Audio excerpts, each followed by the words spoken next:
कहीं किसी बाग में चले जाए तो हमारी चाहते फूलों के प्रति हो जाएगी। जैसे हम कहीं नदी या समुद्र किनारे पहुंच जाए तो हमारी चाहते जल के भीतर कूदने की, नहाने की, जल की मस्ती करने की हो जाएगी।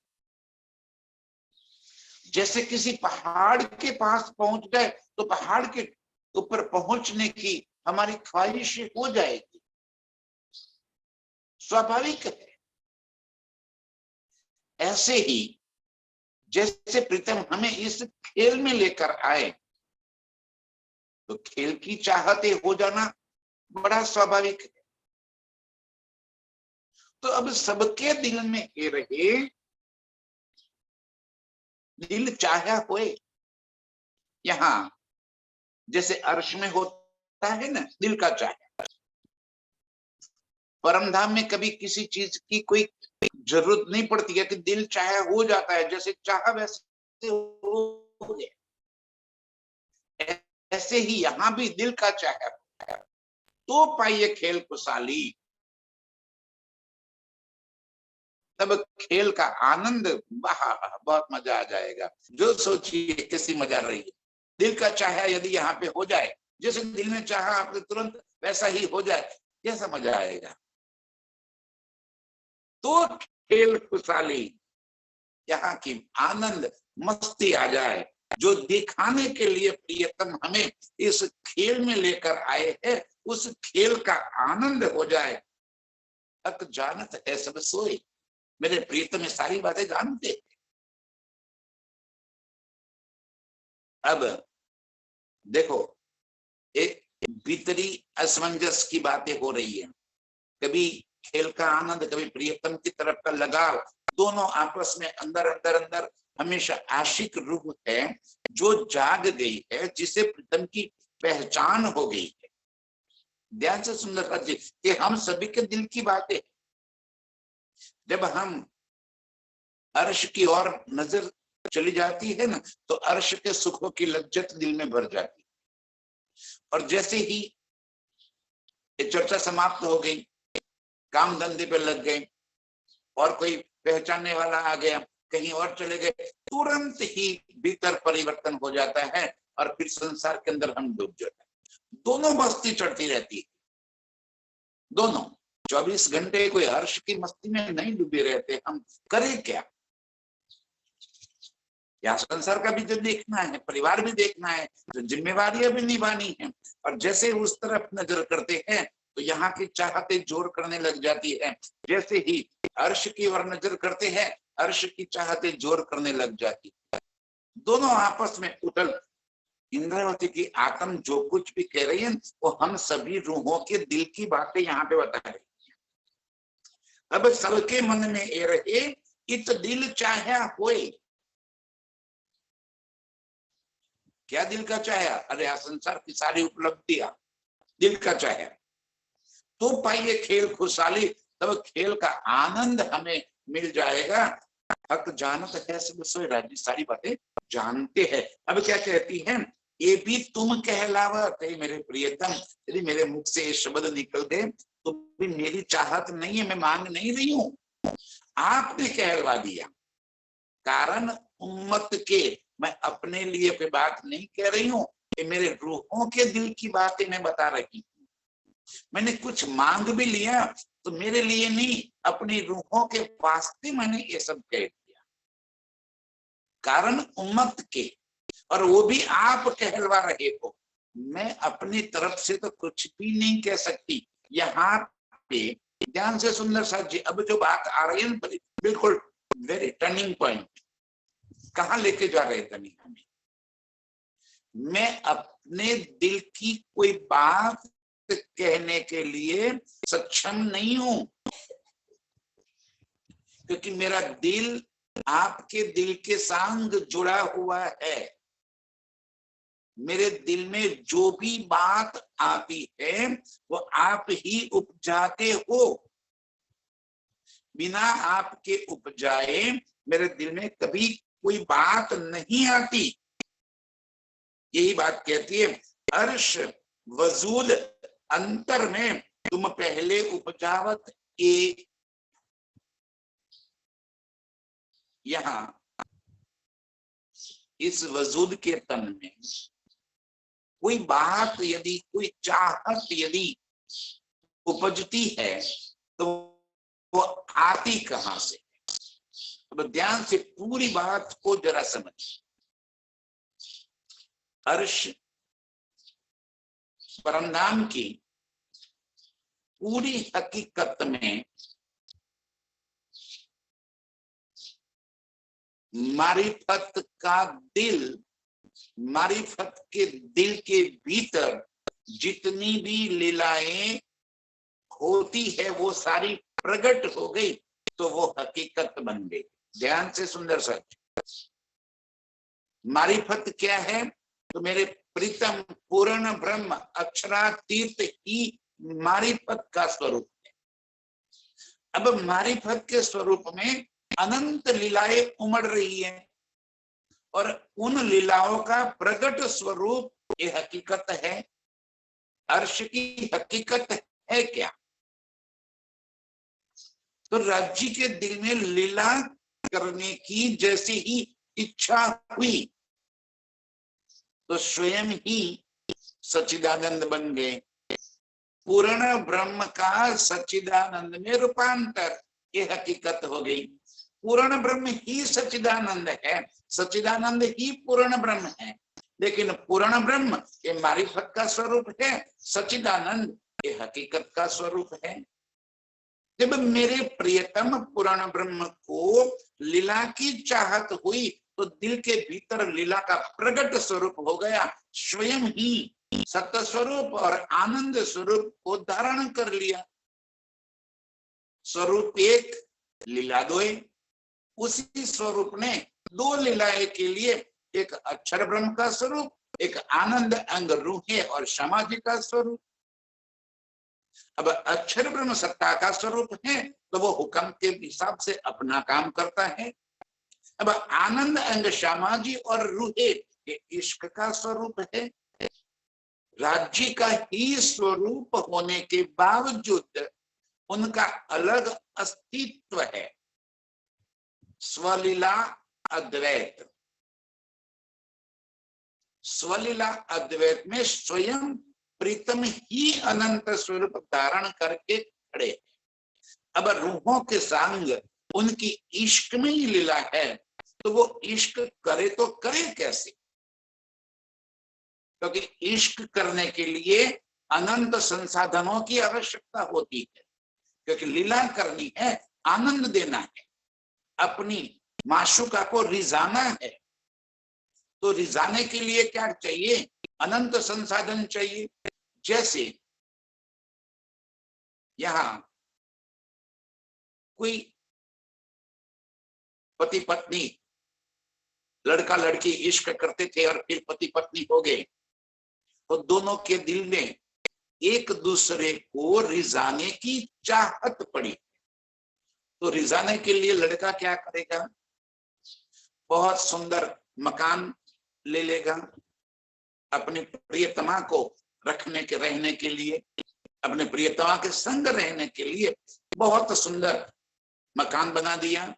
उसी के अंदर सारी सुविधाएं लगा दी, एसी लगा दिया, टीवी लगा दिया, फ्रिज लगा दिया और कई सोफा लगा दिए, बेड लगा दिया, कई संसाधन। और यदि प्रियतमा चाहती है तो उसको और अधिक खुश करने के लिए कुत्ता पाल लिया, बिल्ली पाल लिया, कुछ और रख दिया। वो सभी चीजें अपनी प्रियतमा को रिझाने के लिए। इन सभी चीजों से उसको प्यार है, लेकिन वैसा प्यार नहीं जो अपनी प्रियतमा के संग है।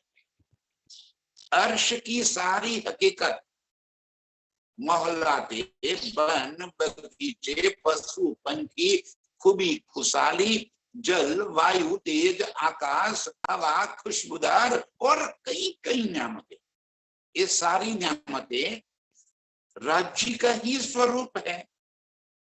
लेकिन क्यों है? अपनी माशूका को रिझाने के लिए। अब मूल मुद्दे पे आ जावे ध्यान से।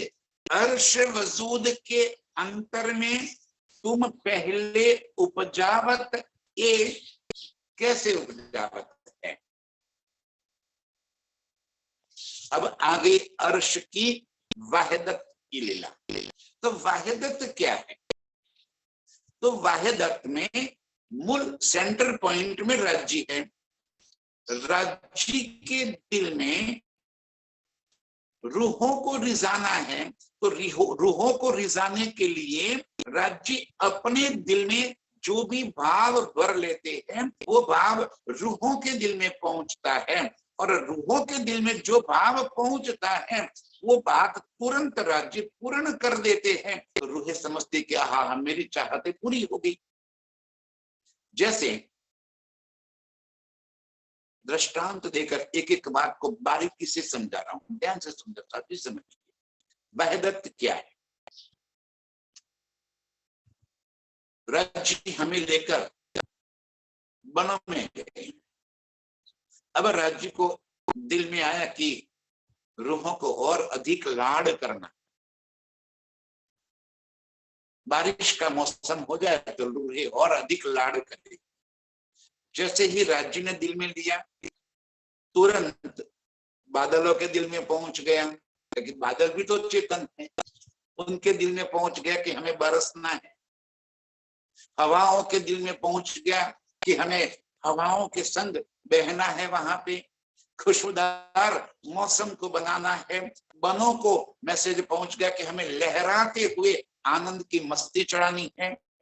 और उसी वक्त हमारे दिल में भी पहुंच गया कि अभी मल्हार की ऋतु हो जाए और बुंदा बुंद बारिश गिर जाए तो प्रीतम के संग इश्क करने की बहुत आनंद आएगा।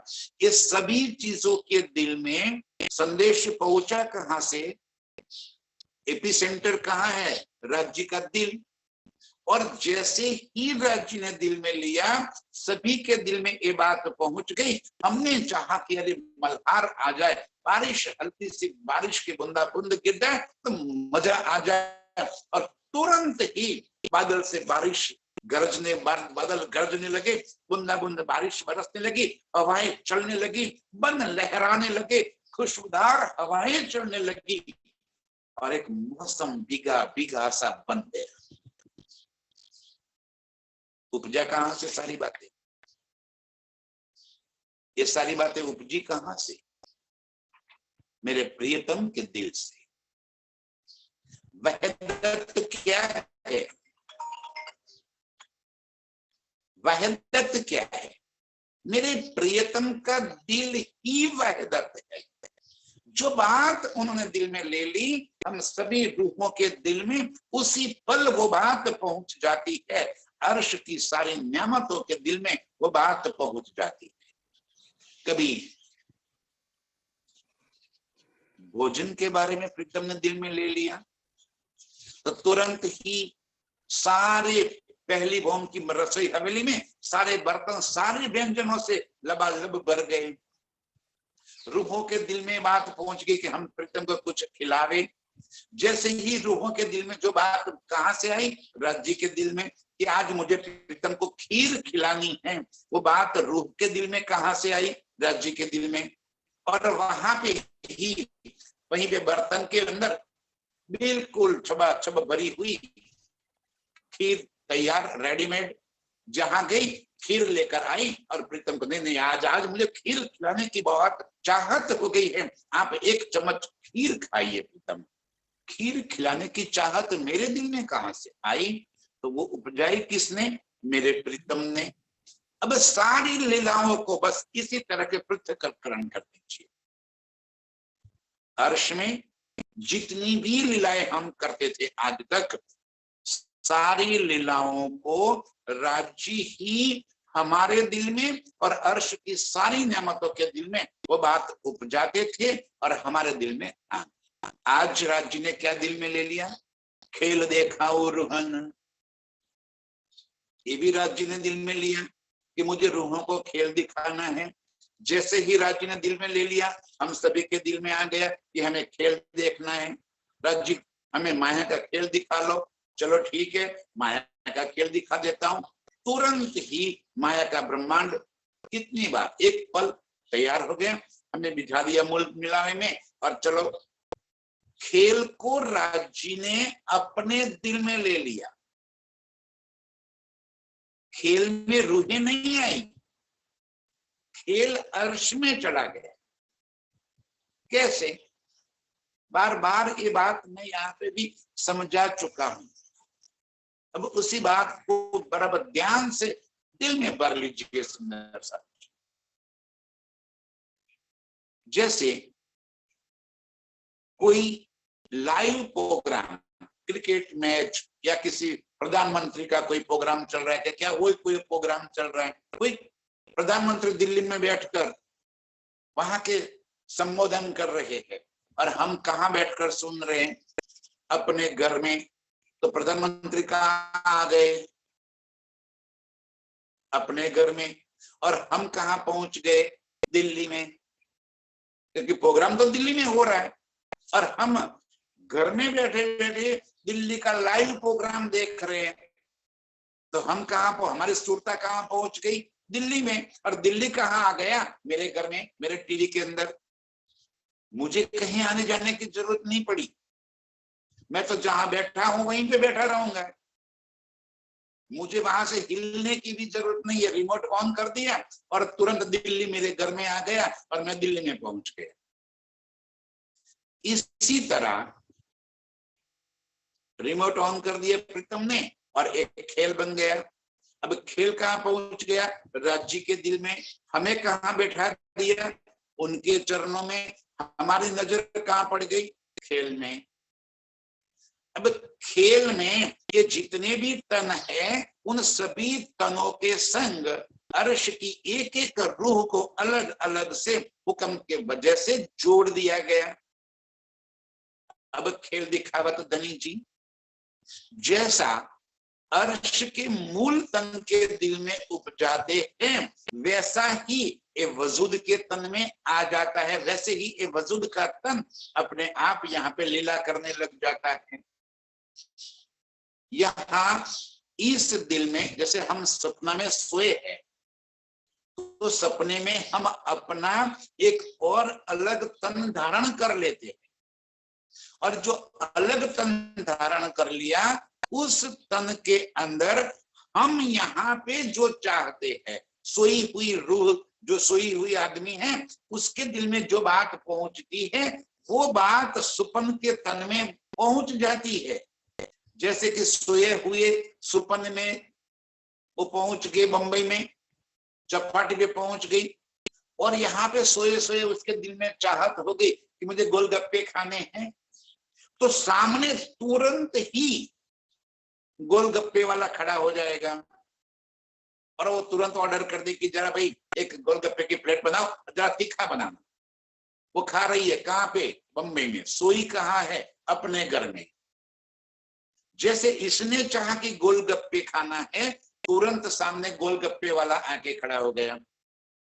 गोलगप्पे खा लिए, तुरंत दिल में आ गया मुझे टैक्सी में कहीं और जाना है। सामने टैक्सी वाला आ गया, टैक्सी खोलकर बैठे, चलो भैया चलो।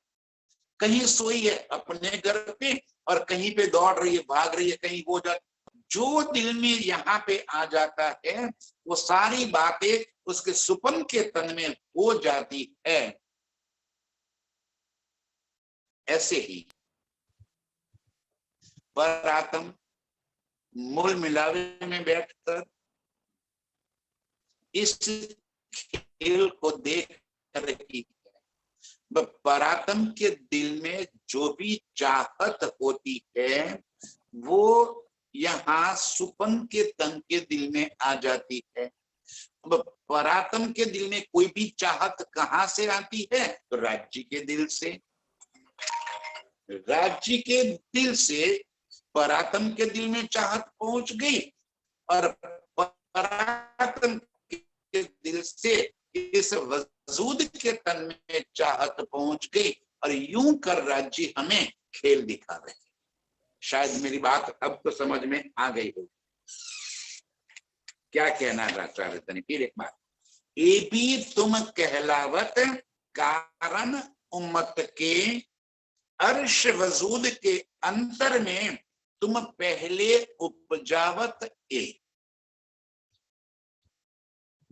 मेरा जो मूल स्वरूप आपके चरणों में पड़ा है, उसके दिल में आप जो भी बात डालते हो वो बात ये वजूद के दिल में आ जाती है।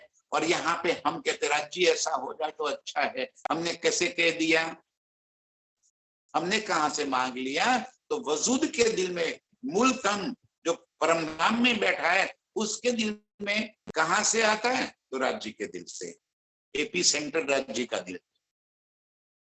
वहदत एक दिल ही नहीं है, वहदत राज्य का ही दिल है। राज्य के दिल में जो बात उपजती है वो बात वो जिसको पहुंचाना है, जितनी पहुंचाना है उतनी ही उसको पहुंच जाती है। सबको सभी बातें पहुंच जाती है ऐसा नहीं। फिर वही बात, ध्यान से समझिए मेरी बातों को। राज्य अपने दिल की बातें लीला करनी है भाई। क्यों उपजाते हैं?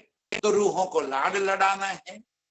उनका काम एक ही तो है कि अपनी रूहों को लाड लड़ाना है, कि वो आशिक हैं, अपनी माशुका को रिझाना है, खुश करना है।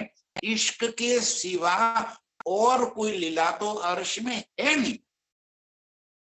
और इश्क में होता क्या है?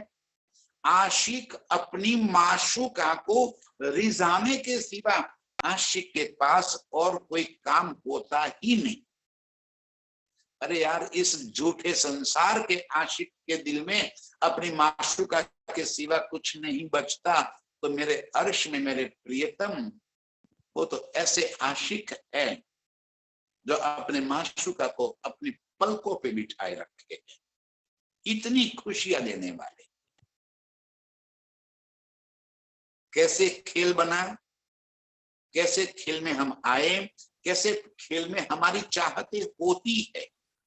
ये वजूद यहाँ जो हमें मिला है वो परातम के सपने का तन है। इस वजूद के माध्यम से परातम इस खेल को देख रही है। तो परातम के दिल में जो बात भी उपजती है वो बात इस तन के दिल में आ जाती है। बहुत सारे प्रश्न इससे हल हो जाएंगे। यहाँ पे हम जो कुछ भी सुख दुख या कहीं भी अनुभूति करते हैं तो वो हमारी चाहत नहीं है। यदि हमें कहीं कोई दुख भी यहाँ पे मिलता है तो वो हमारे कर्मों की वजह से नहीं मिल रहा है। हम तो कहते हैं कि हमारे कोई अगले जन्म के कर्म होंगे जिसकी वजह से हमें ये तकलीफें झेलनी पड़ रही है, ये दुख उठाना पड़ रहा है ना। अर्श की रूह जिस तन के माध्यम से एक खेल देख रही है उसके करनी कर्म कछु ना रहे। उनके सारे कर्म जाल को तोड़ दिया जन ने। तो फिर जब कर्म के जाल टूट गए तो उसको सुख दुख कैसे अनुभूति होती है? तो परातन के दिल में जो बात उपजती है वो बात इस वजूद के तन के साथ गुजरती है। परात्मा के दिल में ये बात हो जाए कि बीमारी में क्या होता होगा, तो यहाँ पे बीमारी हो जाएगी। वो जो लज्जत देखना चाहती है कि उसको खेल अर्श में क्या जो नहीं है वही तो देखना चाहेंगे हम। अर्श में जन्म नहीं है, मृत्यु नहीं है, बुढ़ापा नहीं है, रोग नहीं है, अर्श में सारी चीजें नहीं है। जो नहीं है वही देखने की चाहत होगी। भी शहर में रहने वाला गांव के खेत देखने के लिए चलेगा, पर गांव में रहने वाला शहर की बड़ी बड़ी इमारतें और रास्ते देखने के लिए चलेगा। उसको मजा आएगा, कितनी बड़ी बड़ी इमारतें हैं, कैसी टैक्सियां चल रही है, कैसे गाड़ियां चल रही है, वो खुश हो जाएगा। और जो शहर में रहने वाला वो उससे बोर हो जाएगा, उसको गांव के खेत चाहिए, लहराते हुए बाग चाहिए, वन चाहिए, बगीचे चाहिए, जल चाहिए, तालाब चाहिए, नदियां चाहिए, उसको उसमें आनंद आ जाएगा। जो चीज हमने जो सुख नहीं मिला है उसी सुख की तो कामनाएं रहेगी। तो परमधाम में ये सब सुख हमें पता नहीं था कि जन्म क्या होता है, मृत्यु क्या होती है, बच्चे क्या होते हैं। परिवार क्या होता है, बीमारी क्या होती है, वृद्धावस्था क्या होती है, अरे भूख क्या होती है, पीड़ा क्या होती है। अर्श में इन सब चीजों का हमें पता नहीं था, ये सब देखने की चाहत कर दी। जो राज्य हमारे अर्श के दिल में उपजाते हैं वैसा ही इस वजूद के तन के संग गुजरता है। अर्श वजूद के अंतर में तुम पहले उपजावत ए, क्या उपजाते हो, सबके मन में ए रहे, दिल चाहे होए। अब सभी के दिल में बात हो जाए कि हमारे दिल की बात चाहे वैसा हो जाए। कहां से आया हमारे दिल में?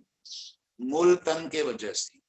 राज्य उसके दिल में जितना उपजाते हैं इतना इस तन के संग लीलाएं होती है, और इस तरह धनी हमें इस खेल की लज्जत देते। शायद जो बात धनी जी हमें कहना चाहते हैं आपको समझ आई गई होगी। कैसे खेल दिखाते हैं, कैसे हमारे दिल में चाहते पैदा करते, कैसे हमारे जीवन में परिवर्तन हो जाता है। कल कुछ और थे, आज कुछ और, अचानक जीवन में कई घटनाएं घटित हो गई और परिवर्तन हो गया। कैसे हो गया? आपके कर्मों के हिसाब से नहीं। धनी ने दिल में लिया और वैसा ही परात्म के दिल में आ गया, और परात्म के दिल से सीधा इस वजूद के दिल में आ गया, और यहाँ पे घटनाएं घटित हो गई, और आपको ये सारी चीजें यहाँ पे देखने को मिल रही है। आप जो अनुभूति कर रहे हो वो परात्म अनुभूति कर रही है अर्श में बैठे बैठे कि खेल ऐसा होता है वैसा होता है। अब जगाना किसको है? इस वजूद को ना। परामोशी में कौन पड़ा है? परात्मा। जो मूल मिलावे में बैठी हुई इस वजूद को पकड़ के अपने आप को इस वजूद की मैं खुदी में डूब गई। जैसे मुझे ये वजूद प्राप्त है तो मेरे दिल में ये मैं खुदी भरी पड़ी है, मैं जिनती हूँ, मैं वैसा हूं, मैं वैसा हूं, मैं बलवान हूं, मैं रूपवान हूं, मैं ज्ञानी हूं, मैं फला ढींकना, जितनी भी मैं खुदी भरी पड़ी है इस तन की, वो सारी मैं खुदी परात्मा के लिए अपने दिल में ले रखी है। क्योंकि दोनों दिलों को एक रूप कर दिया है राज्य। ये तो फरामोशी है। फरामोशी क्या है? कि हम अपने मूल स्वरूप को भूल जाए, जो नहीं है उसको मान ले, वो फरामोशी। ब्रह्मणा, ब्रह्म है हमारे मन में कि मैं जानती हूं, ये फरामोशी हो गई। अब जगाना परात्मा को है तो कैसे जगावे? एक तो अपने चरण में तो बिठा रखा है, एक ताली बजावे तुरंत सभी रूहें जागृत हो जाएगी। इतना ही तो करना है। कर दिया पहले 11 साल 52 दिन ताली बजाई, सब रूहें जागृत हो गई। मनोरथ पूर्ण ना भय क्या कारण भय तीसरा इन नए राज्य मजा नहीं आया। ऐसा थोड़ी होता है इतनी जल्दी खेल खत्म कर दिया, हमने तो कुछ देखा ही नहीं। ठीक है चलो फिर लेके चलता हूँ, हाँ चलो ले चलो, और हम सभी को सावचेत कर दिया सभी ने। देखो अब की बार हम खेल में जावे ना, अपने बलबूते पर हम तुरंत खेल से वापस जागृत हो जाएंगे। इंद्रावती ने अगुवाई कर दी, सावचेत हो जाइए। अब की बार धनी हमें लेकर जा रहे हैं ना, हमें एक पल भी वहां रुकना नहीं। संभालो साथ, अवसर आयो छे हाथ। सावचेत हो जाओ। सभी को सावचेत कर दिया।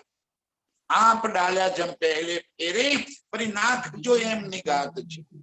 जैसे हम ब्रज में एक पलक का भी विलंब नहीं किया था, और जैसे योग माया से हमने आवाज सुनाई दी, तुरंत ही अपने आप को तन को छोड़कर हम योग माया में पहुंच गए थे।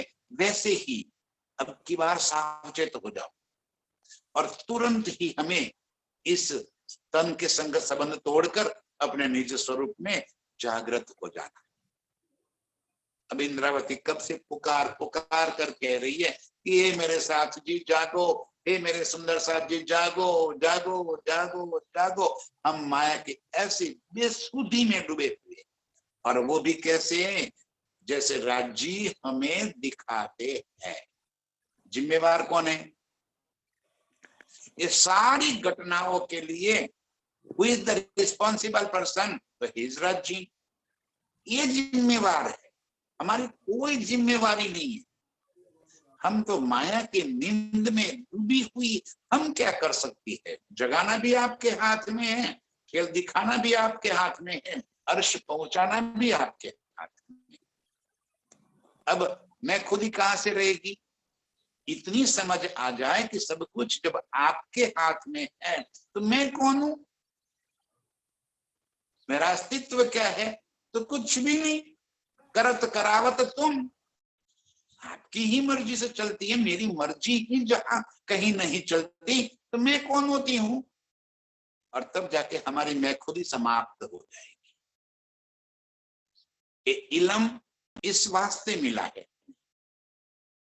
कि हमें ये दृढ़ हो जाए, करत करावत तुम ही मेरे प्रियतम, मेरे जीवन में होने वाली प्रत्येक घटनाएं आपकी हुक्म से होती, मेरा बल कहीं नहीं चलता। अब जो जानो त्यों रखो, आपकी मर्जी। अब मैं कुछ भी कहने वाली नहीं हूं। तो अर्श वजूद के अंतर में तुम पहले उपजावत ए, आप उसके दिल में उपजाते हो।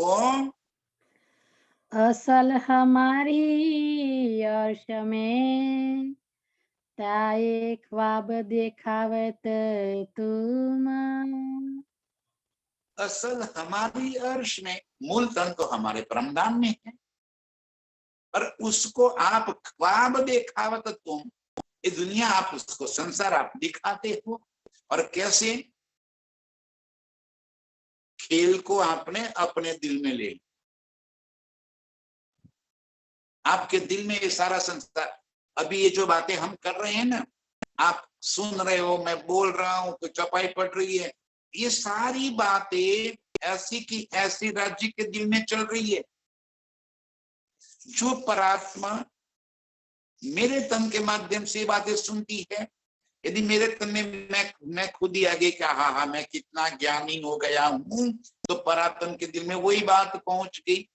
अब मेरे दिल में ये भाव आ गया कि अरे मैं कौन कहने वाला हूं, ये तो राज्य बुलवा रहे हैं, उनकी मर्जी। मैं तो ब्रह्म सृष्टि राज्य की अंगना हूं, मूल मिला में बैठकर खेल को देख रही हूं। चाहे देखन कोतन सागर में ही, ठीक है, हम अपने आप को इस मोह सागर में महसूस करते हैं, लेकिन वजूद हमारा अर्श में है। ये बात जिसके दिल में दृढ़ हो गई, जागने का मतलब क्या है? कौन जाग गई? अर्श हक की बेशकी पाई जर्रे जर्रे जेती, वो जाग गई जिसके दिल में अर्श की बेशकी हो गई, जिसके दिल में राज्य और अपने अपने आप के प्रति बेशक हो गई कि मेरा कोई अस्तित्व है ही नहीं, मेरा वजूद ही नहीं। अर्श हक की बेशकी पाई जर्रे जर्रे जेती, और परमधाम की एक एक बारीक से बारीक हकीकत जिसके दिल में बैठ गई है। जो जाग के कहे हकीकत, आंखें खुलने के बाद हम जो देखेंगे वो बोलेंगे, और देह बोलत सुपने की, ये देह की वजूद, ये वजूद के मुख से शब्द निकलेगा, लेकिन कौन से शब्द निकलेगा? जो जाग के कहे हकीकत। परात्मा अपनी आंखें खोलकर जो देखेगी वो यहाँ पे बोलेगी। फिर वही बात समझिए आप, इंद्रावती की आत्म मेहराज ठाकुर के धाम दिल में बैठकर ये वाणी को अवतरित कर दिया, तो क्या ये शब्द मेहराज ठाकुर के मुख के हैं? ना। कौन देख रहा है? इंद्रावती की आत्म। कहाँ देख रही है? परमधाम में। और वहां जाग के उसने जो देखा वो बोल कौन रहा है? महाराज ठाकुर। वजूद के मुख से वो शब्द निकल रहे हैं, लेकिन वजूद नहीं बोल रहे हैं। बोल रहा है कौन? इंद्रावती, जो अपने निज स्वरूप में जाग कर जो देखती है वो बोलती है। वो वाणी हो गई। आपकी और मेरी भी यही स्थिति बन जाएगी। जाग उसे कहते, अर्श हक की बेशकी पाई जरे जरे जेती। परम धाम की और मेरे प्रियतम की बेशकी सारी हमने पाली।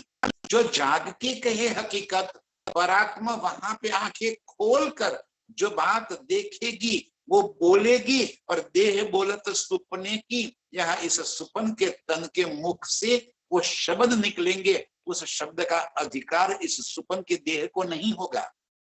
बोलने वाली और है, एक होगी जागनी।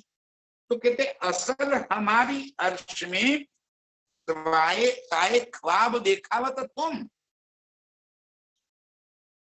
जो मूल स्वरूप हमारे परमधाम में है उसे आप ख्वाब मान के सुपना, इस संसार रूपी सुपना आप दिखाते। अब इस सुपने के तन जो है उसे परात्म के संग जोड़ दिया, तो परात्म का सुपने का तन ये हो गया। आत्म इस तन के संग बैठकर लीला करती है। परात्मा मूल मिलावे में है, उस संग जो इस वजूद के संग हो गया, वो संग करने वाली जो है वो आत्म। अब उसने संग किसका कर लिया? ये देह का। ये सुपन के देह के भीतर अब जो कुछ भी उपजता है वो आता कहां से है? परात्म के दिल में। और परात्म के दिल में कहां से आता है? तो राज्य के दिल से। कहना तो वही है। बात समझ में आ रही है मेरी? असल हमारी अर्श में ताए ख्वाब देखावत तुम। जो मूल स्वरूप मेरा आपके चरणों में बैठा है उसे आप इस खेल को दिखाते हो। जैसा उतयो देखत तैसा करत इत हम। देखो, जैसा उत ओ देखत, उत माने परमधाम मूल मिलावे में। जैसा उत ओ देखत, उसके दिल में जैसा देखने की चाहत हो गई। और कहां से उपजी? राज्य के दिल से। वहदत राज्य का दिल है, एपी सेंटर जहां से सारी बातें उपजती है वो राज्य का दिल है। राज्य के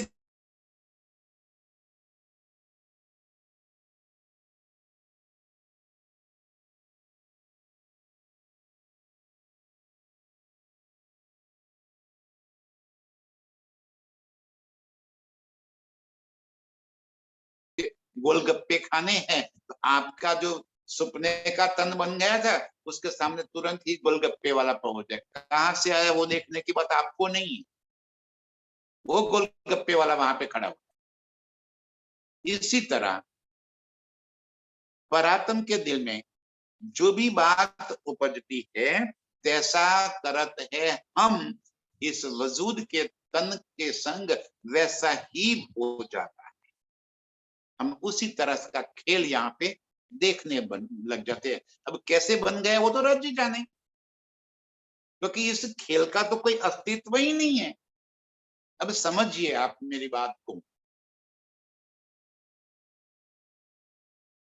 आप सोए हैं, आपका सुपने का तन कहीं और चला गया और आपके दिल में गोलगप्पे खाने की चाहत हो गई, तो वो बात आपके सुपने के तन के अंदर हो गई और उसके सामने गोलगप्पे वाला खड़ा हो गया। वो गोलगप्पे वाला कहां से आया?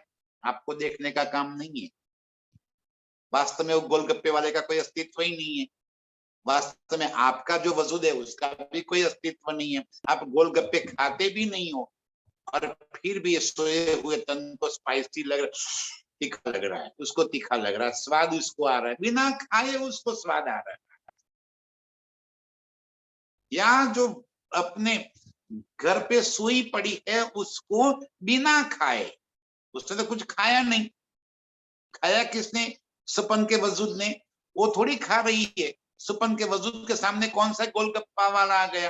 ये सारे अस्तित्वहीन बातें, और फिर भी उसका स्वाद ये सोए हुए तन के मुख में आ जाती है, और वो यहाँ पे सिसकारी लगा देती है कि बहुत स्पाइसी हो गए, भैया भैया जब मीठा देना, जरा मीठा पूरी दे देना।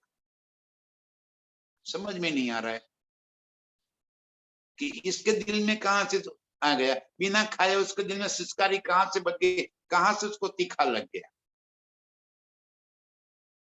यही हालत परात्म की है। उसने वहां बैठे बैठे चाहा, और यहाँ पे इस वजूद के तन में हो गया, और यहाँ पे हम रो रहे, छाती पीट रहे, मुझे ये तकलीफ है, ये तकलीफ ही तकलीफ है ना। हम यहाँ छाती पीट रहे और वो वहां पे छाती पीट रहे, अरे मुझे तकलीफ है, मुझे तकलीफ है। अरे भाई तू तो परमधाम में राजी के चरण में बैठी है, तुझे कहां से तकलीफ है? देखिए उसके दिल में खेल ऐसे एकदम बस गया। राज्य की यही तो कारीगरी है, यही इनकी कारीगरी है, यही हिकमत है उनकी, जो हमें मूल मिलावे में बैठकर अपने चरण में बिठाकर इस वजूद का आनंद दे रहे हैं। जैसा उत ओ देखत तैसा करत है हम। परात्मा जैसा चाहती है वैसा ही हम यहाँ पे करते हैं। इन विद गुनाह हम पर लागत नाही कोई। अब बताओ एक वजूद का तन को गुनाह कौन सा लग गया? जो काम हमने अपनी मर्जी से किए उसके लिए हम गुनहगार जरूर है। जो हम अपनी मर्जी से कुछ कर ही नहीं सकते, जहां हमारा अस्तित्व ही नहीं है, तो गुनाह किस चीज का भाई? समझिए, सुपन के तन ने, आप सो गए हो और सुनिंद में आपका कोई एक नया तन जो कहीं जा रहा है, और उसके किसी के संग मारामारी झगड़ा हो गया, और उसने किसी को मार दिया लठ, और वो मर गया। कहां पे? सुपन में। आप सो रहे हो, आपका सुपन का तन कहीं चला गया, और उस सुपन के तन को किसी और के संग बिड़त हो गई, और आपके हाथ में लठ आ गई, ठोक दिया आपने किसी के सर पे, सर फूट गया और वो तुरंत मर गया। जेल में कौन जाएगा? एक हत्या हो गई। अब उसके लिए 302 की कलम किसके सर पे लगेगी? कौन जेल में जाएगा? कोई नहीं। गुनाह हुआ ही नहीं है तो जेल में कौन जाएगा? कोई नहीं। और फिर भी गुनाह तो हुआ, मैंने लठ मारा, उसका सर फट गया और वो मर गई या मर गया। हत्या भी हो गई और गुनाह भी नहीं लग रहा है। इसी तरह हम यहाँ पे इस वजूद तन से जो कुछ भी कर रहे हैं वो परात्म के देखने से हो रहा है। इस वजूद तन का कोई वास्तविक अस्तित्व है ही नहीं, तो गुनाह किस चीज का? न तो परात्म को गुनाह लगता है, न इस वजूद तन को गुनाह लगता है। इन विध गुनाह हम पर लागत नहीं कोई। हम गुनहगार नहीं है, परात्मा भी गुनहगार नहीं है। क्यों? कि उसके दिल में जो कुछ भी उपजता है वो उपजावत तुम। राज्य आप उपजाते हो, वो बात परात्म के दिल में आ जाती है, तो वो कहां से गुनहगार हो गई? आपने क्यों उपजाया ऐसा? ध्यान से सुंदर साहब, हम बार बार ये बात सोचते हैं कि हमने इश्क रबद कर दिया, गुनाह कर दिया, हमने खेल मांग लिया, गुनाह कर दिया, अब खेल के भीतर आकर ये गुनाह हो रहा है, गुनाह। अरे गुनाह गुनाह क्या, मौज करने क्या बात कर रहे हैं जी। बस यहाँ अपने आप की मैं खुद ही हटाकर अर्श के साथ जोड़कर अपने आप को मस्त कर, तब जाके इश्क की मस्ती चढ़ेगी। अर्श वजुद तन की मस्ती चढ़ेगी, परमधाम की मस्ती चढ़ेगी। यही तो मस्ती चढ़ाना चाहते हैं। इन भी तो गुनाह हम पर लागत नहीं कोई, हमारे वजुद तन न तो एस न ओ, किसी को भी किसी भी प्रकार की कोई गुनहगारी होती ही नहीं है। ध्यान से सुंदर साहब जी, फिर ये तीनों चौपाइयों का एक रस एक रूप आप देख लीजिए। आप उपजाते हो असल हमारी अर्श में, तय ख्वाब देखावत तुम, जैसा उत वो देखत तैसा करत है हम तो कैसा करते हैं, जैसा उत वो देखत, परातम जो देखती है वैसा वजूद का तन यहाँ पे करता है। और परातम देखती कैसा है, जैसा आप उपजाते हो, आपके दिल से परातम के दिल में और परातम के दिल से वजूद के तन में। तो गुनहगार कौन हो गया? राज जी, आपने क्यों उपजाया?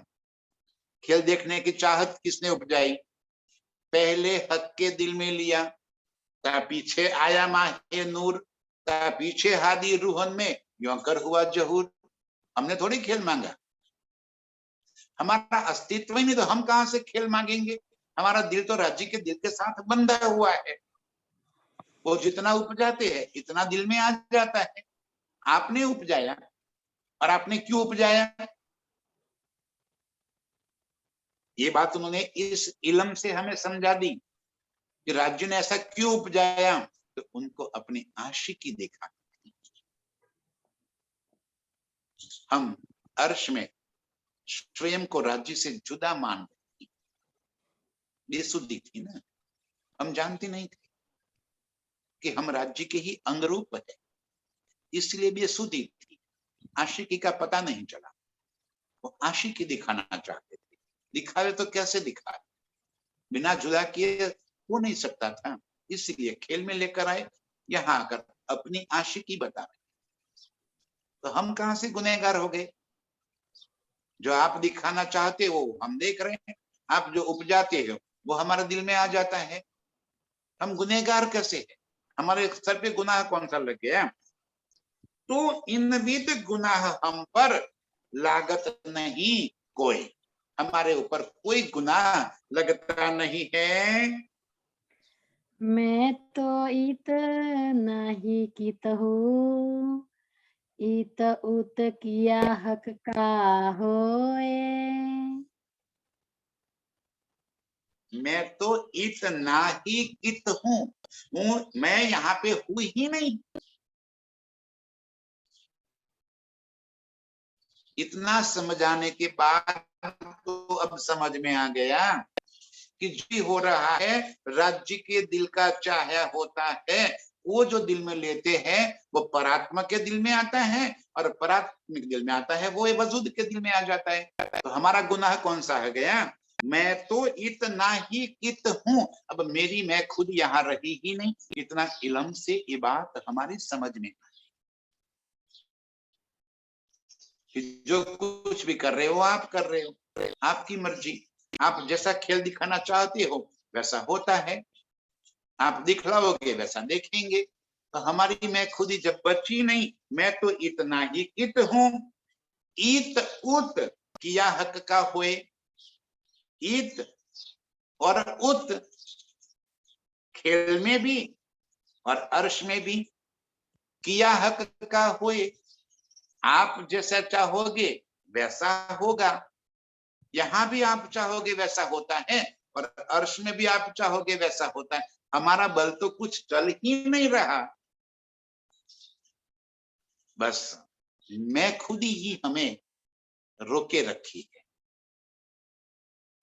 अरे मैं खुद ही काढ़े का इलाज, ये सारा काम मैं खुद ही काटने के, और कुछ बात नहीं, सिर्फ मैं खुद ही गई।